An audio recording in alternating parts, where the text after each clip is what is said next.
o nosso lugar na família. Então, eu recebi a mensagem que a gente teria aqui hoje jovens, adolescentes, jovens, mulheres casadas, e também teríamos as mulheres já mais maduras, as vovós, né? Pessoas que já têm toda uma caminhada em família. Né? Então, quantas jovens, adolescentes nós temos aqui? Levanta a mão. Olha. As solteirinhas que estão aqui. Não, até um grupo. Quantas mulheres casadas? Uau! Com filhos? Montão também. E quantas vovós nós temos aqui? Uau, eu também. Então, temos também. Então, nós temos aqui nesse auditório os 3 tempos da vida de uma mulher. Não é? Os 3 tempos. E quando eu li esse tema, que eu recebi o tema, me lembrou um relato de uma paciente minha sobre uma sobrinha dela de 9 anos. Ela chegou no consultório e falou: Ilma, você acredita o que aconteceu no almoço lá na casa? A gente estava todo mundo reunida, minha irmã mais velha com as 3 filhas. E a filha do meio, de 9 anos, simplesmente parou assim o almoço e falou: gente, eu queria fazer uma pergunta para a mamãe. A mamãe e o pai na mesa. Era um almoço de domingo familiar. Eu queria saber qual é o meu lugar nessa família. Aí foi um silêncio na mesa. Como assim, filha? O seu lugar? Ela falou: pois é, porque a minha irmã mais velha, e ela começou a trajetória, né? Foi a esperada, a primeira e tal. A minha irmã caçula, que nasceu, tá uma diferença de 4 anos, que está aí agora, né? Que está todo esse cuidado, todo mundo tem que ter com ela. E eu? E ela disse que parou assim, e ela ficou pensando nesse lugar, e ela chegou no consultório e falou: sabe que a minha sobrinha me levou a refletir sobre esse lugar na família? Ela é uma criança, 9 anos, querendo saber o lugar dela. E eu já casada, e ainda não me questionei sobre esse lugar. Então, me fez pensar nesse relato. Né? É interessante essa busca por lugares na família, mas não só na família, também na sociedade. E nós nunca vivemos um tempo onde nós temos visto tantas mulheres buscando um lugar na sociedade, um lugar na vida comunitária, um lugar no mundo corporativo. E a gente sabe hoje que as mulheres têm ocupado lugares que antes eram restritos apenas ao mundo masculino, ao universo masculino. Hoje, mulher ocupa qualquer lugar. A mulher pode ter qualquer profissão, pode chegar em qualquer lugar. Então, essa busca por lugares que não era algo tão comum há alguns anos atrás, nós estamos vendo hoje que a mulher, nas suas competências, nas suas múltiplas competências, com tudo que Deus habilitou, que desenvolveu nesse contexto familiar, ela hoje tem condições e competências de ocupar qualquer lugar aí fora na sociedade. Né? Já visto que a gente tem aqui a Patrícia, né? Que é vereadora, que luta lá pelos direitos da mulher. Né? Eu vejo as postagens dela sempre lutando pelo direito da mulher. Então, hoje a mulher ocupa o espaço que ela quiser fora e tem buscado cada vez mais. No entanto, nós nunca vimos um tempo de tanto adoecimento feminino, de tantas angústias como hoje, e também de algumas doenças que as mulheres têm encarado hoje, que eram doenças restritas também aos homens. Antigamente, pouco se ouvia falar, e quando eu digo antigamente, é porque eu sou de antigamente. Sabe, 1900 Noé? Sou eu. Então,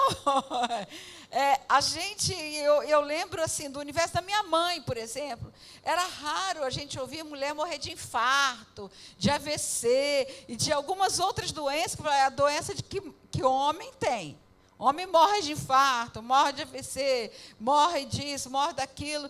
E hoje nós estamos vendo as mulheres também com as mesmas doenças. Por quê? Porque à medida que nós somos também para todos esses outros lugares, nós ganhamos muito mais preocupações, as demandas só aumentaram, e as demandas acrescentam cada vez mais, mas em nada diminui as demandas familiares. Porque nós, como mulheres, nós temos todas essas múltiplas funções na família. A gente é esposa, mãe, dona de casa, professora, orientadora e mais um monte de outras funções que nós desempenhamos no nosso lar, né?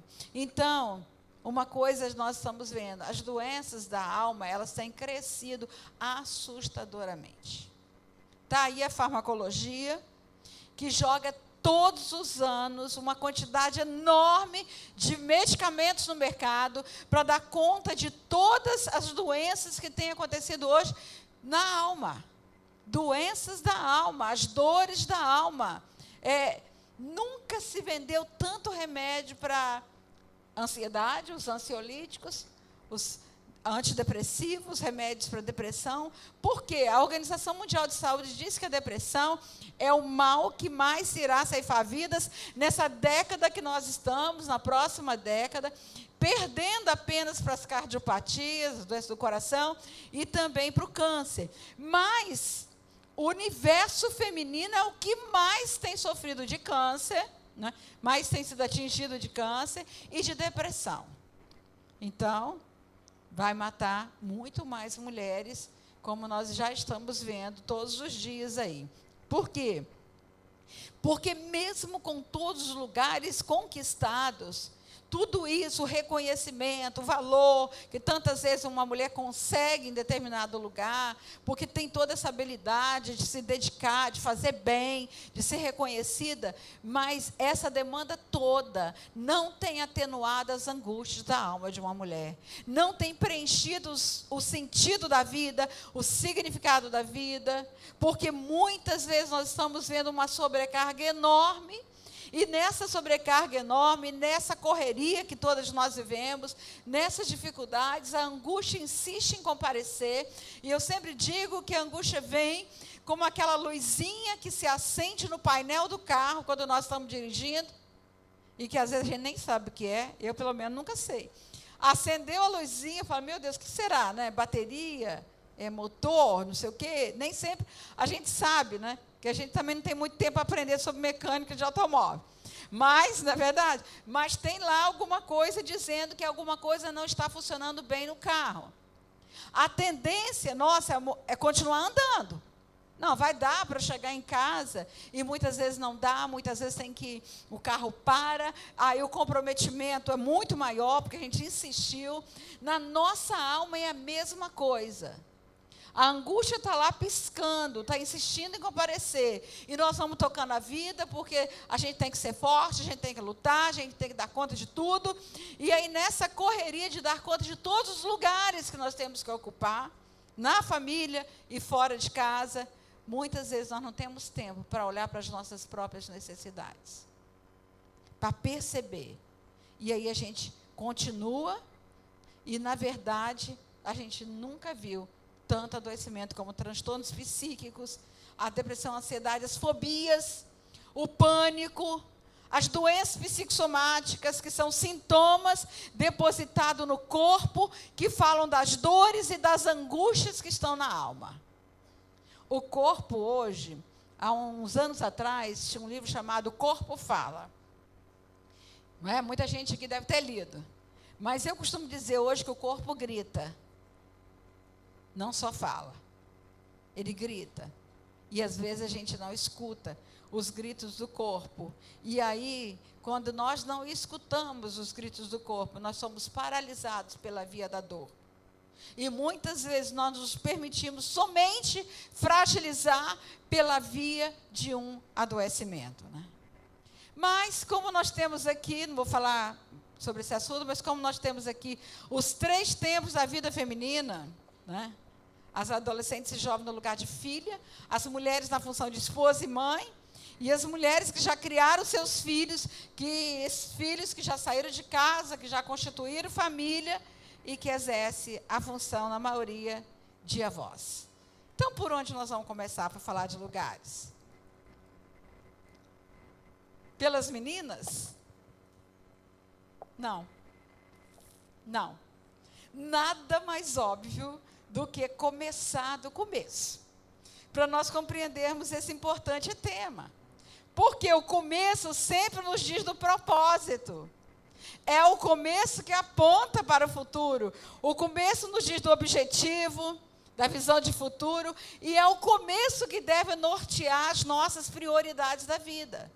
O lugar que nós ocupamos, nós só vamos entender quando nós formos ler o começo de tudo. E o começo da Bíblia está onde? Gênesis.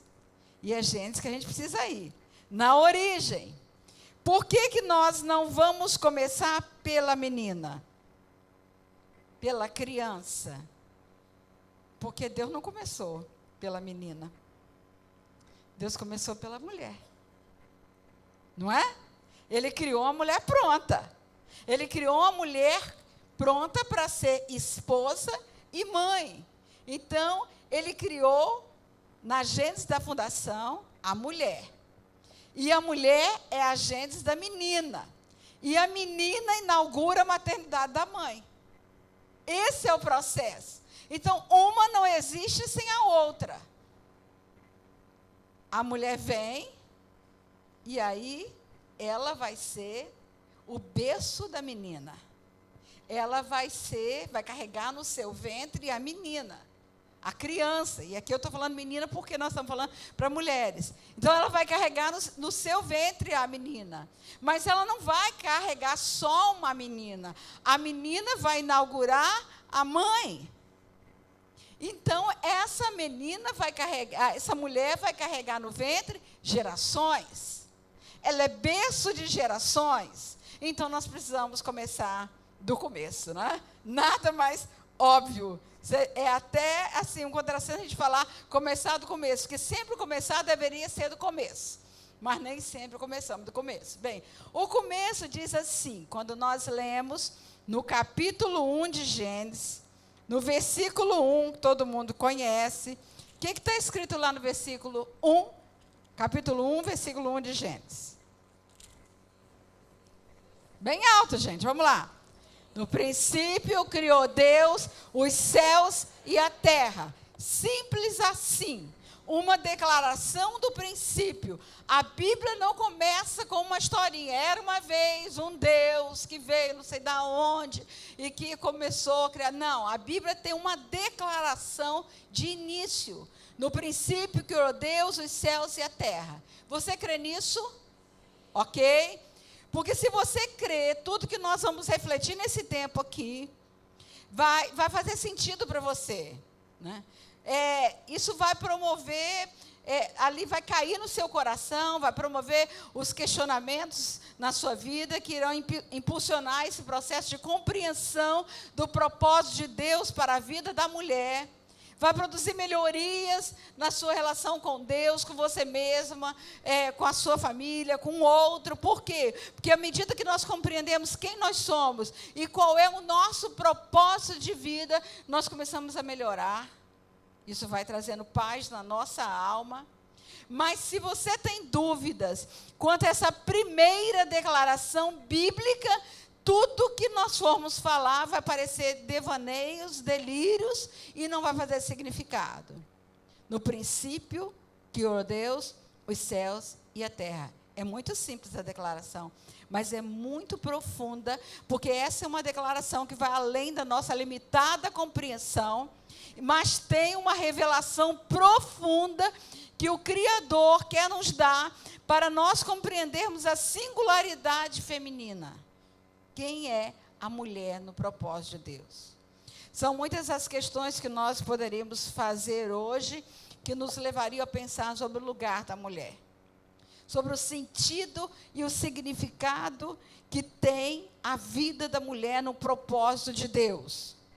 Mas quando nós olhamos lá em Gênesis 1, 26, 27, que é o texto que começa quando Deus fala, depois de formar toda a criação, haja terra, haja mar, separação, tudo isso que nós conhecemos de Gênesis 1.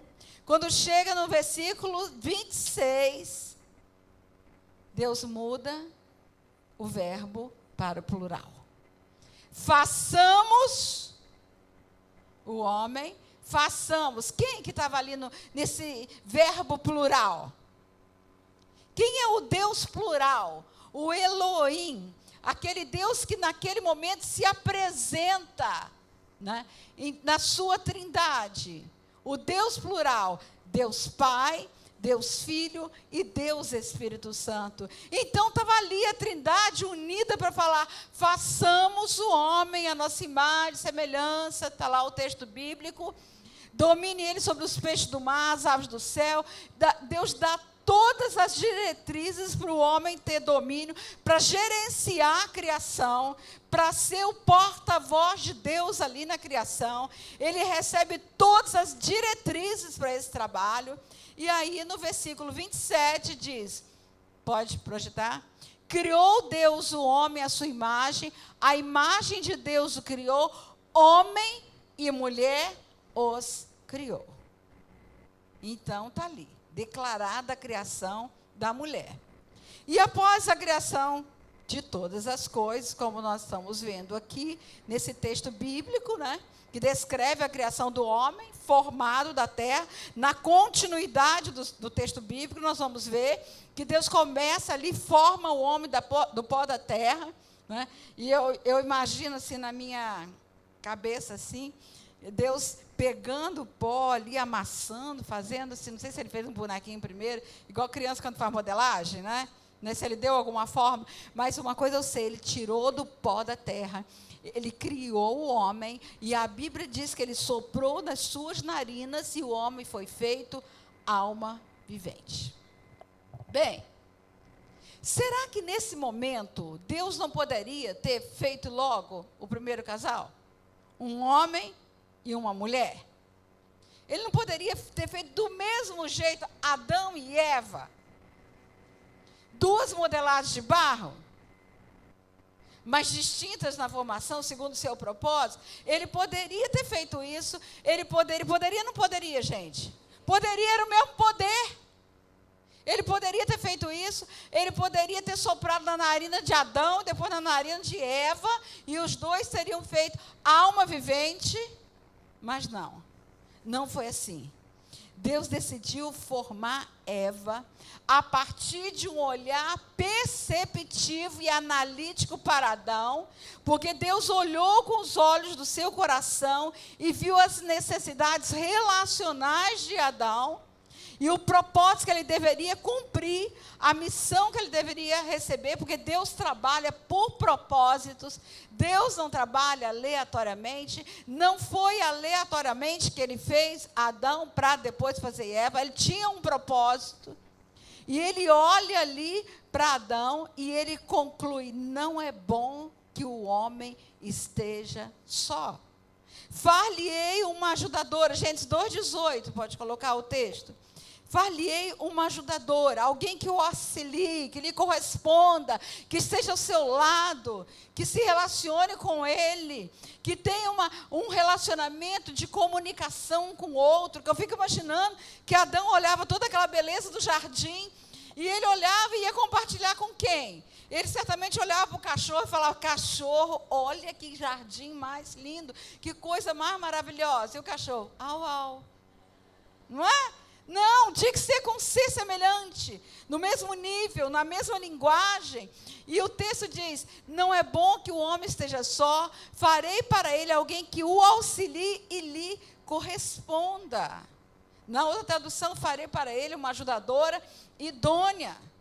E eu acho tão interessante esse não é bom de Deus, não é? Essa declaração de Deus, não é bom que o homem esteja só. Gente, não é bom mesmo, acredite nisso. Se Deus falou, não duvide. E não esqueça disso. Não esqueça, porque se você deixar só... depois não reclame. Tem uns homens aqui, mas deixa eu dizer. Não deixe só. Isso quer dizer o quê? Ame, cuide, valorize, fique ao lado, seja idônea, seja sábia, seja inteligente. Resumindo, tome conta. Só uma deixa. Ajudadora, para ajudar em todas as demandas que a família tem, que o homem tem, ajudar em tudo quanto é situação, nos desafios existenciais, nos desafios familiares, ajudar com sabedoria, com sensibilidade, com intuição, com tudo aquilo que Deus nos capacitou, porque Deus nos capacitou com habilidades diferenciadas para cumprir um propósito. E compreender esse momento descrito em Gênesis 2 é de fundamental importância para dar sentido à vida e à família, ao eterno propósito de Deus. Agora, Deus forma o homem do pó da terra. Já a mulher, ele fez no jardim. Porque Deus criou o homem e levou o homem para o jardim. A mulher, Deus faz no jardim. Será que tem alguma coisa a ver com a gente? Então, o Senhor Deus fez o homem cair em profundo sono, 21. Enquanto este dormia, tirou-lhe uma das costelas, fechando o lugar com a carne, e com a costela que havia tirado do homem, o Senhor Deus fez uma mulher e a levou até ele. Presta atenção nisso, gente. Deus coloca o homem para dormir, faz o primeiro processo cirúrgico da história, sem dor, tira uma costela, forma a mulher, e quando o homem acorda, ele se depara com aquele ser maravilhoso, né? Diante dele, e ele ficou tão embasbacado, que naquele momento ele olhou e falou: esse é osso dos meus ossos, carne da minha carne, ela será chamada mulher, porque de mim foi tirada.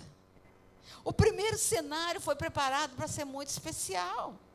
Um jardim, o cenário escolhido por Deus para a existência da mulher. E um jardim feito de flores, beleza, cheiro, árvores, frutas, borboletas, beija-flores, pássaros de todos os tipos. Esse foi o lugar onde a mulher foi formada e que Deus trouxe à existência a mulher. Um cenário muito especial que fez de Adão, todo nesse momento, ali na compreensão do que estava diante dele. Habilmente modelada pelas mãos do Criador, tirada de dentro do homem, porém não igual ao homem, tirada de forma distinta. Deus tira aquele ser ali em forma totalmente diferente. Por quê? Porque homem não tem útero, não tem ovário, não tem trompas, não tem seio que derrama um leite no tempo devido, e nem tem as formas tão macias como a mulher. Então Deus tira ali de dentro dele, mas faz esse ser totalmente diferente. A vida ali naquele momento flui ali de Adão, e quando Deus forma a mulher, não diz o texto que Deus soprou nas suas narinas para ser alma vivente. Na minha percepção, a vida já estava ali, Deus já tinha soprado a vida para a humanidade, e quando ele tira Eva ali é formada por Deus como um ser vivente. A vida já estava ali. Observe sobre isso, que momento sublime. E assim como a mulher acolhe no ventre um embrião que ganha vida no paraíso uterino, Adão acolheu aquela mulher naquele momento, de dentro dele, não do ventre, mas do peito, não é? Porque Deus tira aqui nessa área de Adão, ele tira aquela mulher, e como a mulher precisa de um peito forte de um homem para ser acolhida. Quanto uma filha, uma menina precisa do peito de um pai para ser acolhida. Como uma criança precisa, ela vem do ventre da mãe, mas o quanto ela precisa desse peito forte do pai que a acolhe e que dá segurança. Quantas meninas estão por aí na errância da vida procurando um peito de um homem para se acolher, porque faltou um peito de um pai para acolhê-las. Para dar segurança interna, para dar valor pessoal, para dar identidade, para que ela possa se conduzir segura pela vida. Nós sabemos o quanto isso é importante para uma mulher, e quantas têm procurado e encontrado nesses contatos frustração, vazio, dor e sofrimento.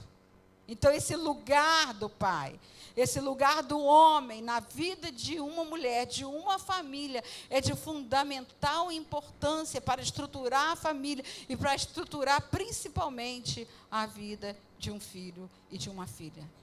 Então, Adão, queridos, foi criado de fora para dentro, porque ele foi da terra e do sopro de Deus. Eva foi formada de dentro para fora.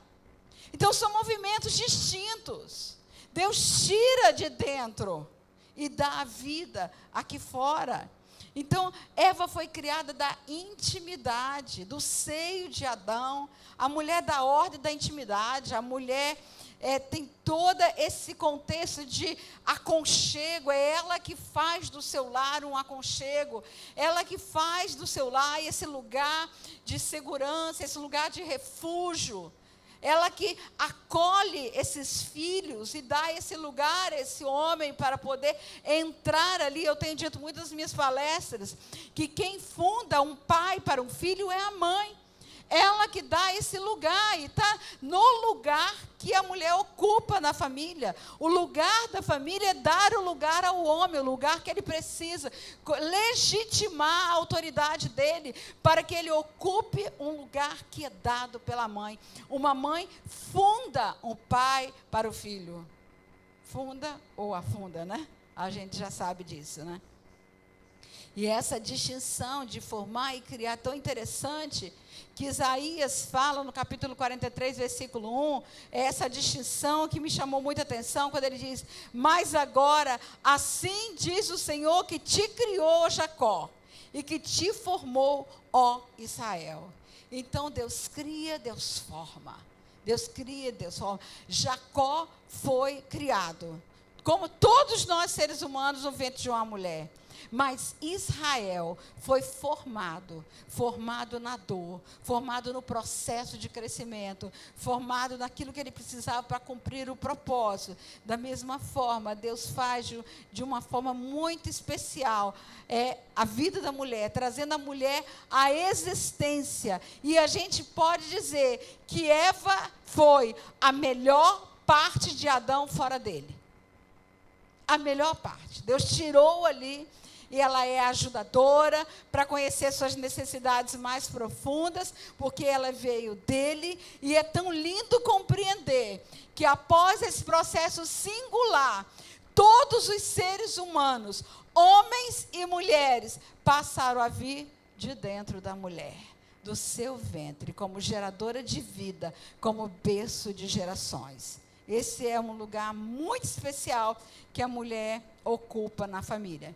Mas na sequência dessa expressão poética de Adão, no versículo subsequente, no versículo 2, 24, há um texto muito conhecido, mas nem sempre compreendido em toda a sua dimensão, que geralmente é lido muito nos casamentos, que diz: por essa razão, o homem deixará pai e mãe, se unirá à sua mulher, e eles se tornarão uma só carne.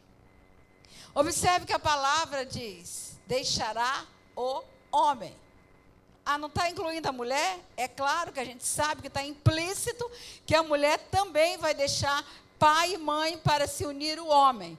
Mas eu penso que a questão principal aí é a posição que o homem assume para se unir a uma mulher e formar a família com ela. Essa posição de homem, de autoridade, daquele que recebeu uma autoridade delegada por Deus, não é uma autoridade qualquer, mas autoridade delegada por Deus para dar origem a uma descendência.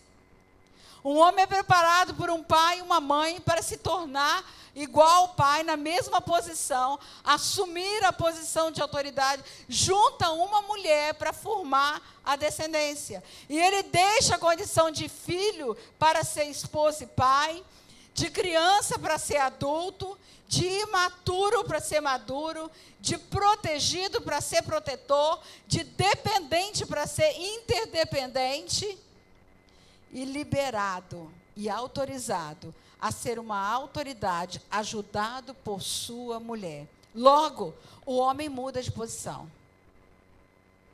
Ele cresce e muda de posição. a mulher apenas transiciona de uma autoridade para outra.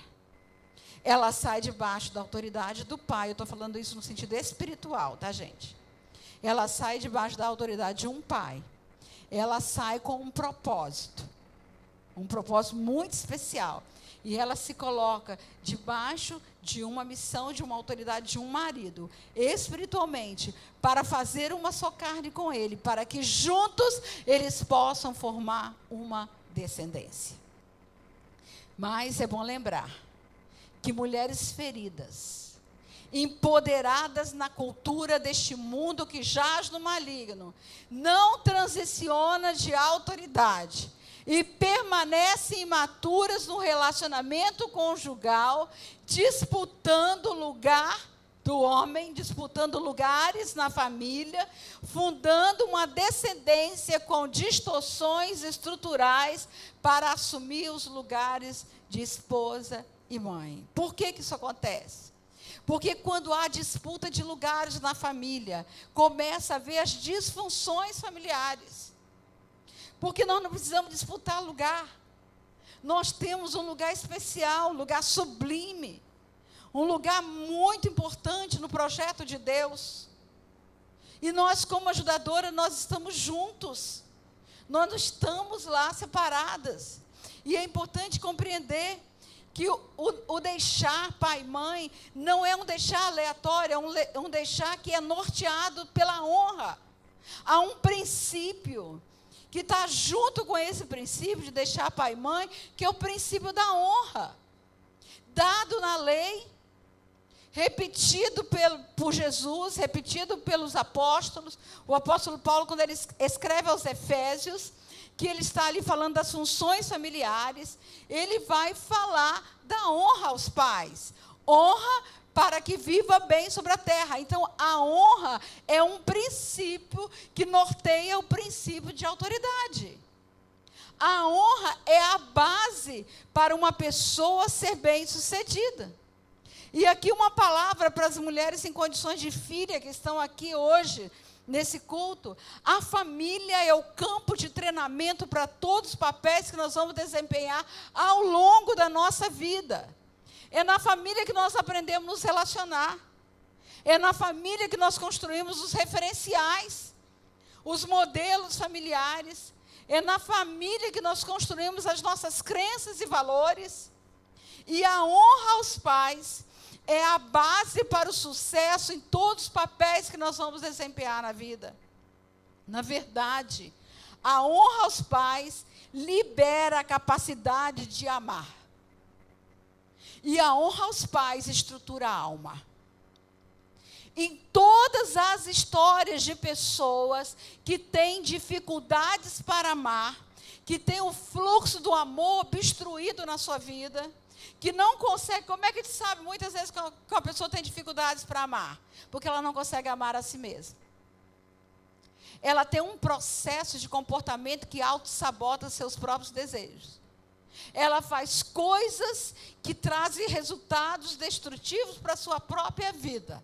Ela entra no ciclo da autossabotagem e nesse ciclo ela repete histórias familiares, histórias de dor, histórias de sofrimento, pessoas que repetem modelos de histórias que ela já sabe o final. E que mesmo assim entram em comportamentos autodestrutivos. Por quê? Porque não se amam. Porque o fluxo do amor está emperrado. Está obstruído. E o que obstrui o fluxo do amor? O que obstrui? Mágoa, ressentimento, amargura, ira, rancores, falta de perdão. Todos esses sentimentos negativos que são tão destrutivos e que desestruturam a alma. Que produzem o adoecimento. E quantas vezes a gente ouve mulheres dizendo, não consigo amar. E elas entram no movimento de amores patológicos. Sabe, amores patológicos, quando a pessoa abre mão do seu próprio valor pessoal em favor do outro? Que se vinculam a uma pessoa que vai lhe fazer mal, que carrega repetições de história, porque muitas vezes não sabe viver na calmaria, não sabe viver na harmonia, não sabe viver em meio à paz, porque cresceu num lar turbulento, porque cresceu num lugar onde ela vivia num processo de ansiedade, de agitação enorme, e que quando chega na fase adulta, você já chegou para alguém e fala assim, fulano, tudo bem? E aí ela olha para você com aquela cara séria, assim, fala assim, bem demais, estou até estranhando. Quando está tudo muito bem, eu tenho a sensação que vai acontecer alguma tragédia. Já viu isso? Pessoas que não suportam viver na calmaria. E aí, o que acontece quando está tudo em paz, em harmonia? Faz alguma coisa para arranjar um conflito, faz uma confusão dentro de casa, faz tempestade de copo d'água. Por quê? Porque aprendeu a viver na agitação. Aprendeu a viver na ansiedade, aprendeu a viver com adrenalina na corrente sanguínea, e a adrenalina em excesso acaba viciando tanto quanto a cocaína, como uma droga. A pessoa está viciada em agitação, então o coração vive sempre agitado, sempre tormentoso, sempre naquelas turbulências da alma. Quando você vai olhar a história, tem a história de dores não tratadas. Tem situações vividas lá atrás que têm se repetido ao longo da vida. E acaba atraindo por pessoas, porque não tratou as feridas da alma, acaba atraindo por pessoas, apaixonando por pessoas que vão dar continuidade a esse processo. Porque pessoas também feridas na alma. Agora vocês imaginem encontro de feridas. Onde, quando encosta, só produz dor. Uma ferida que encosta em outra ferida vai sangrar. Quantos sangramentos há hoje na família? Quantos? E é nesse contexto de lugares não tratados que muitas vezes vai dando continuidade a um processo de adoecimento na família. Então, a honra libera a capacidade de amar. Está escrito isso em Mateus, no capítulo 18. Gente, é tão interessante. Sabe aquele, eu acho que é 18 ou 19, aquele rapaz, que foi, o jovem rico, que foi procurar Jesus, ele chega e diz, bom mestre, que farei para herdar a vida eterna? E Jesus começa ali, tem uma conversa com ele, fala os mandamentos para ele. E no versículo 18, Jesus vai falando todos os mandamentos comportamentais, não adulterarás, não furtarás, não darás falso testemunho. Pode continuar o 19. Agora, presta atenção no 19. Olha a ordem que Jesus coloca. Honra teu pai e tua mãe e amarás o teu próximo como a ti mesmo. Na Bíblia não tem nada aleatório. Não tem nada por acaso. Quando Jesus ali repete um texto e coloca nessa ordem, é exatamente porque ele está dando uma chave para a nossa vida. Ele está ali mostrando um segredo para a nossa vida. Honra teu pai e tua mãe, e se você tiver essa base, você vai amar o próximo porque você ama a si mesma. Então, a base de eu amar o outro é eu amar a mim mesmo. E para amar a mim mesmo, eu preciso ter o meu psiquismo estruturado na honra. E aí está o lugar de vocês, filhas, jovens, que estão dentro de casa e que muitas vezes não conseguem compreender o princípio da honra, o princípio da obediência. E eu tenho sempre falado também que quem não é apto a obedecer, nunca será para comandar. Por quê? Porque ao longo da história de vida vai sempre se deparar com autoridades que serão autoridades cruéis, e aí a pessoa nunca consegue ocupar um lugar em determinados lugares, em determinados postos. E daí também vem outras questões, porque a desonra desequilibra a alma, desorganiza a estrutura psíquica e funda o fracasso na vida de uma pessoa. Presta atenção, a desonra desorganiza a alma, desequilibra a alma, desorganiza a estrutura psíquica e funda o fracasso na vida de uma pessoa. E quantas mulheres saem de casa em desonra e formam famílias com essa base desestruturada e sofrem todos os efeitos disso, porque é um princípio. Nem Deus passa por cima de um princípio que Ele mesmo estabeleceu para nos abençoar quando nós voluntariamente quebramos esse princípio. Então, adolescentes, jovens, filhos que estão aqui, a honra vai ser a base para o seu sucesso na vida. O seu sucesso em todas as funções que você vai desempenhar. Assim como a desonra vai fundar o fracasso. Então nós escolhemos qual lugar que nós queremos ocupar. Porque daí vem também as grandes questões de identidade. Por conta da desonra. Muitos dos adoecimentos da alma vêm por conta da desonra, além das depressões pós-parto e disfunções dos lugares da família, porque muitas vezes a depressão pós-parto é uma denúncia de que há questões a serem tratadas na relação mãe-filha, onde a mulher ainda não se sente competente para dar conta da vida e do cuidado de uma criança, e ela se sente frágil porque tem questões de filha que ainda não foram resolvidas. Então, isso é um ponto de reflexão. Mas voltando ao capítulo 2 de Gênesis, o texto começa, versículo 24, diz: por essa razão deixará o homem. Por qual razão? Qual é a razão que ela vai deixar? Está se referindo a quê? Porque no contexto, no versículo 23, 22, vocês vão olhar ali a criação da mulher. E ela é tirada de dentro do homem. Por esta razão, por qual razão?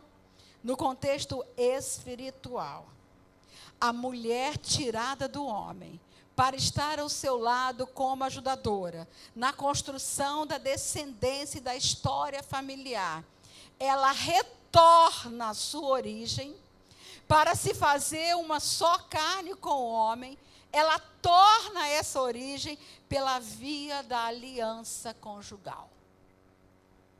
O casamento, a aliança conjugal, ultrapassa essa dimensão humana na compreensão dos princípios divinos, no sentido espiritual do casamento. E aí, isso também nos dá uma compreensão por que o inferno, o arsenal do inferno, está todo direcionado hoje para destruir família, para destruir casamentos, para roubar os lugares, para roubar o lugar do homem, para roubar o lugar da mulher, para roubar a função paterna.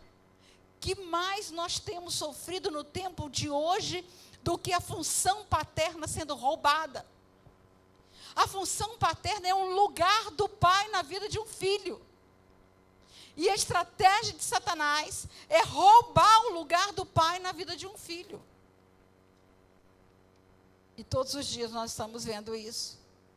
O mesmo texto de Gênesis 2, 24, é repetido pelo apóstolo Paulo em Efésios 5, 31, no capítulo das funções familiares. E o mesmo texto ele repete no versículo que antecede, quando ele está falando: portanto, deixará o homem pai e mãe, se unirá a sua mulher, versículo 31, e os dois serão uma só carne. Mas na sequência, no 32, ele diz: grande é este mistério. Digo, porém, a respeito de Cristo e da igreja. A citação é a mesma, mas agora falando de homem e mulher, Deus fala de Cristo e a igreja. Ele faz uma correlação entre o deixar pai e mãe, se unir à mulher, e Cristo e a igreja. Jesus deixou a sua glória. Ele veio aqui se tornar um ser humano, viver todas as dimensões humanas que nós vivemos, todas as nossas limitações humanas, todas as dores humanas, todas as angústias. Não tem uma única dor que Jesus não tenha passado. Foi traído, foi humilhado. Ah, eu fui traída, Jesus também foi. Ah, eu fui humilhada, Jesus também foi. Ah, eu fui rejeitado. Meu pai me rejeitou, sou uma filha rejeitada. Jesus também foi, o povo dele o rejeitou. A palavra de Deus diz que ele foi rejeitado, homem de dores. Só tem um sentimento que Jesus nunca sentiu: sentimento de culpa, porque ele nunca pecou. No entanto, ele sabe o peso da culpa, porque ele levou todas as nossas culpas na cruz do Calvário. Então ele conhece a nossa estrutura, ele conhece as nossas fragilidades, ele conhece os desafios humanos, ele conhece as dificuldades que temos para ocupar os nossos lugares, lugares que ele reservou para nós desde a fundação do mundo, desde que ele nos criou. E é tão lindo quando a gente sabe que há um mistério entre marido e mulher, que na conjugalidade, no casamento, e Cristo e a igreja. Porque Cristo é apresentado como noiva, a igreja noiva, Cristo é o esposo, a igreja é a esposa, que um dia vai haver esse encontro, vai haver o casamento, e aí o casal ali vai para as bodas do Cordeiro, e nós estaremos para sempre com Cristo. A palavra de Deus mostra esse destino, aponta esse destino para nós. Mas que mistério é esse que tantas vezes nós não conseguimos compreender?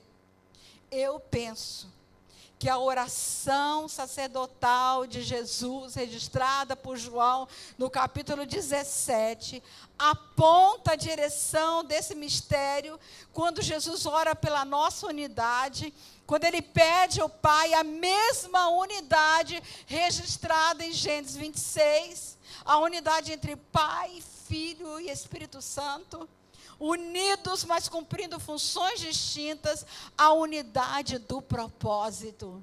Ele diz: Pai, faze-os um, assim como eu e tu somos um, para que o mundo saiba que tu me enviaste.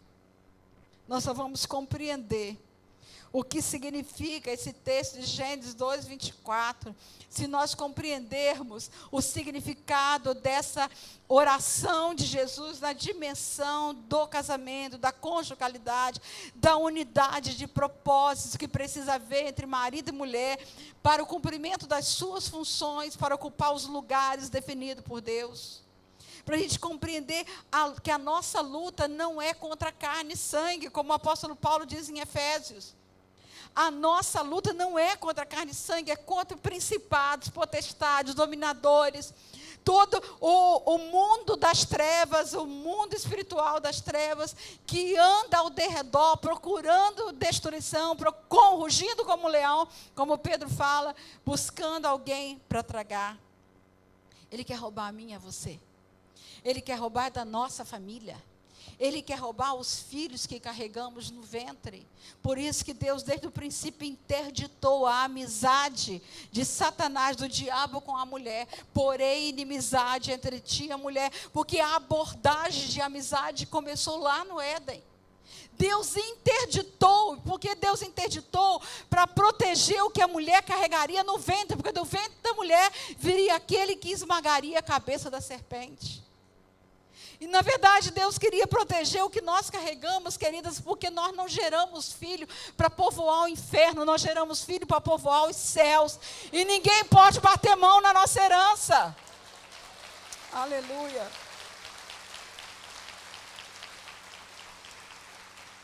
Aleluia. Os filhos são herança do Senhor. E Satanás fica o tempo inteiro querendo roubar a nossa herança. Por isso, mulher, você pode conquistar tudo.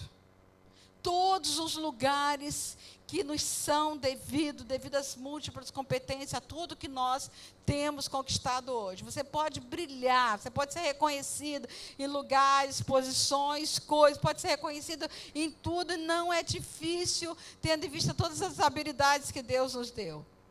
Mas se a gente perder de vista a nossa origem, nós não conquistaremos o essencial no propósito de Deus para a mulher, que é o lugar de ajudadora, de fundadora, de descendência, de construção de histórias, de transmissora geracional, daquela que estrutura a família com a sua sabedoria, porque a mulher sábia edifica a sua casa. Edificação está falando de fundamento, de estrutura. Com sabedoria se edifica a casa, mas com inteligência ela se firma. Presta atenção nisso. Muitas vezes nós até edificamos com os lugares, estou casando com um homem e tal, nós vamos ter uma família. Mas é com inteligência que a família se firma. E é exatamente aí nessa via, nesse viés da inteligência, que Satanás quer muitas vezes roubar de nós. Quantas vezes nós ficamos vedadas? Não enxergamos a dimensão do casamento, não enxergamos a dimensão da família, porque estamos com a nossa mente vedada, com a nossa alma vedada por mágoas, por ressentimento, por amargura, pelas decepções, pelo sofrimento, pelas dores. As dores nublam a nossa mente, e aí a gente não compreende o destino. Origem e destino estão intimamente ligados. Nós compreendemos destino quando nós compreendemos a origem. E a origem vai dar o norte para a nossa missão. Sem a mulher, o homem não cumpre a sua missão de fundar a descendência. E nesse sentido, não são missões distintas na família, mas a missão de um homem junto com uma mulher, que cumprem juntos o propósito de Deus para a humanidade. Qualquer coisa fora disso é anomalia. E a Bíblia dizia assim, Provérbios 12, versículo 4. A mulher exemplar é a coroa do seu marido, mas a de comportamento vergonhoso é como câncer nos seus ossos.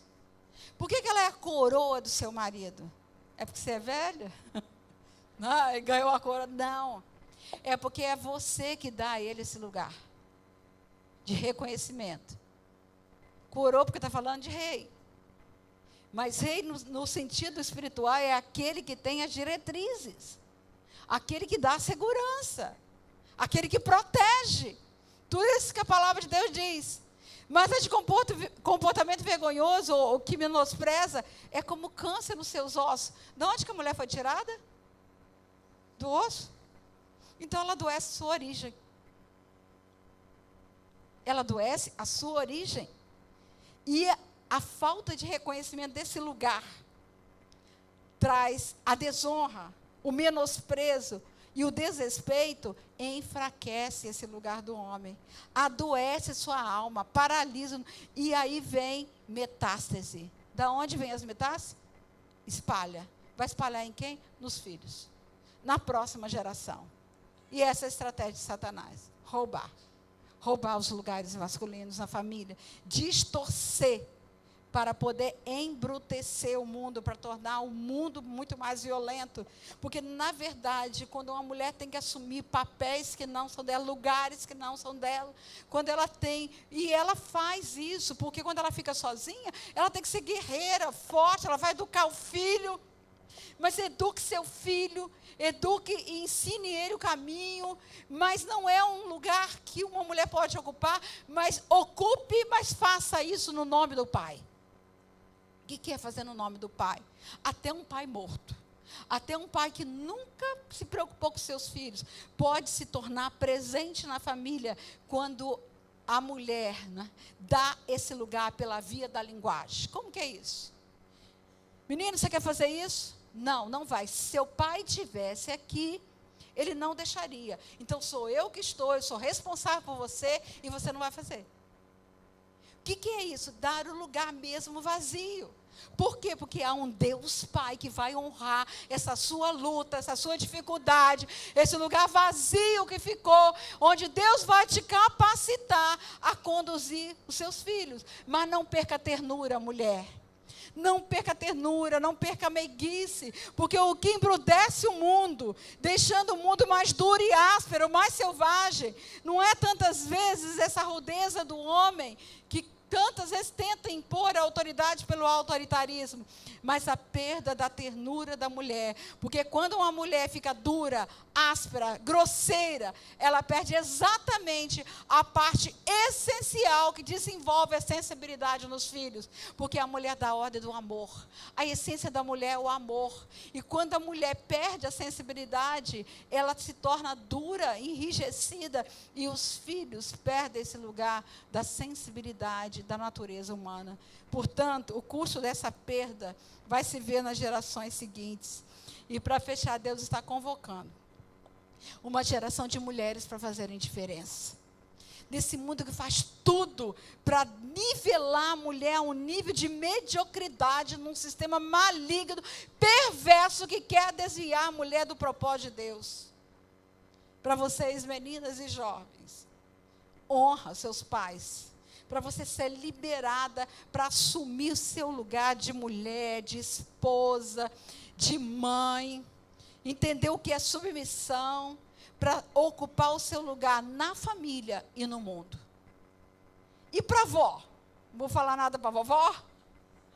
E a vovó? Há uma palavra em Tito 2, 3 e 4, diz: quantas mulheres idosas, semelhantemente, que sejam sérias em seu proceder. Aí pula, vai para o versículo 4. A fim de instruírem as jovens recém-casadas, mais jovens, a amarem ao marido e aos seus filhos. Lá no anterior diz: a serem boa dona de casa, a fazerem do seu lar um lugar de refúgio. Quem ensina? As que já passaram lá. Vai ensinar suas filhas, preparar as filhas para serem mulheres, para ocupar o seu lugar na família e no mundo, porque esse é o papel da mulher que já tem a experiência na história. Mas eu ainda quero fechar com um poema que eu escrevi num congresso que eu ia falar para mulheres mais maduras, né, algumas em menopausa, né? E aí eu escrevi esse poema inspirado no poema do Carlos Drummond de Andrade, E Agora José. Então eu vou ler para vocês. Prestem atenção, mulheres. E agora, Maria? A festa acabou, o tempo passou, a casa esvaziou, os filhos se foram, a noite esfriou. E agora, Maria? E agora você? O corpo reclama, a dor aparece, as rugas insistem, a pele envelhece. Que dura rotina! Malhar é preciso, as roupas apertam, as dobras resistem, visíveis elas são. E agora, Maria? Menstruação já não há, marcando o ciclo no corpo vivido que já encerrou. O medo aparece de afetar a libido, de não ser desejável aos olhos do amor. O que mais trará essa fase de vida? E agora, Maria? A casa silente, as vozes e risos, as crianças cresceram, os jovens se foram, fundar seu destino, formar gerações. Só resta saudade dos tempos vividos, da alegria reinante que já não há mais. Não chora, Ilma. E agora, Maria? E a nostalgia, seus dias vão nublar? Esperando o sol para sua face brilhar? A noite esfriou, mas a cama também? O ninho vazio só trouxe o amém? À espera da morte, sem sonhos viver? E agora, Maria? Esse tempo precioso, novo ciclo anuncia, a beleza madura requer novo olhar. Para dentro da alma, para cada ruga valorizar, ressignificar a história, as vitórias contar, o caminho e caminhar para o alvo. Para onde, Maria? Qual o seu alvo alcançar? Para onde, Maria? A escolha é sua. Para onde irá? Para onde, Maria? Ah, Maria, Deus tem a resposta. Para seu brilho aflorar, resgatar sua alegria que dos céus tem para lhe dar. Você é preciosa, mulher.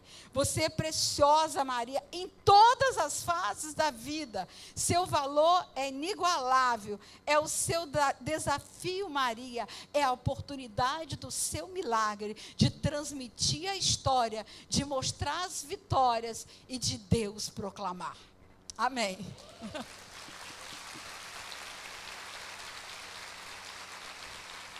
Vamos ficar em pé.